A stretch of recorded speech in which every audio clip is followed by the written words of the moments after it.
Well, the Kentucky Department of Education has released its latest school report card, showing both good and bad news regarding public education in the Bluegrass State. Gil McClanahan is digging into the numbers and found one major issue that doesn't have anything to do with test scores. There's always room for improvement, but yet there's lots to be proud of. Just like students get report cards, Kentucky schools also get a report card to show positive areas and areas for improvement.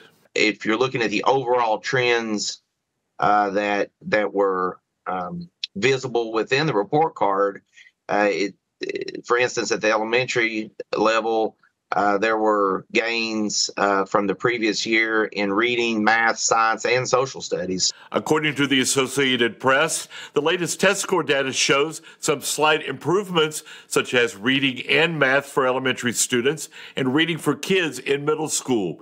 However, at all levels, fewer than 50% of children in Kentucky are proficient or better in these basic subjects.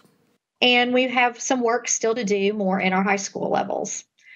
Interim Kentucky Education Commissioner Robin Kinney says educators are still seeing the effects of COVID that has impacted learning and report card scores. She says the issues are expected to take years to fix. We are seeing challenges for our schools in chronic absenteeism. So that's one area that we're going to have to really focus on.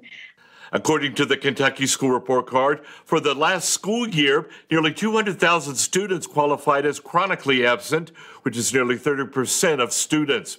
Chronic absenteeism is defined as students attending 90% or less in classes. When they get a cold or something that really they could come to school if they're not contagious, but there's still a little bit of fear associated with that. COVID was a huge factor.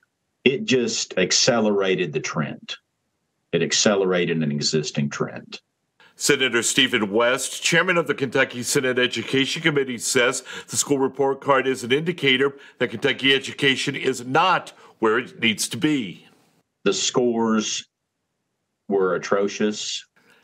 Senator West believes that while the General Assembly is in session, lawmakers can look to the budget to address discipline and teacher pay issues. He says education in the last budget got a $500,000 boost, with most school districts giving raises.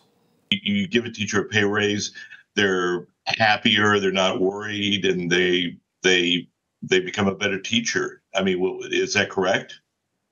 Absolutely. I think that's logical.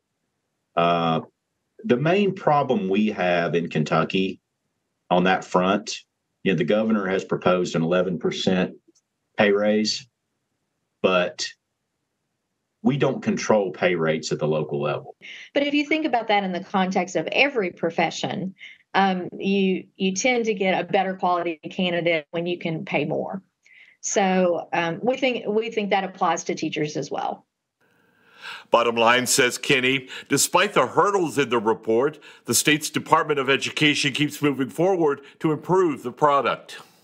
And under United We Learn, we know that the things that are going to make a difference, based upon what Kentuckians are telling us, is that we have to have vibrant learning experiences for our students. We have to engage them and make them want to come to school and want to learn. This session of the General Assembly, lawmakers will be crafting a 2-year state budget. Kinney says some of the things they plan to ask for in the budget are professional development dollars and support for teachers and staff. She believes those things will help the department report card scores. Now, if you'd like to take a look at the Kentucky School Report Card, we have a link in this story on our website, WCHSTV.com. Gil McClanahan, Eyewitness News. We have more great Eyewitness News investigates right here. Subscribe and hit the bell notification to have the latest uploads delivered straight to you.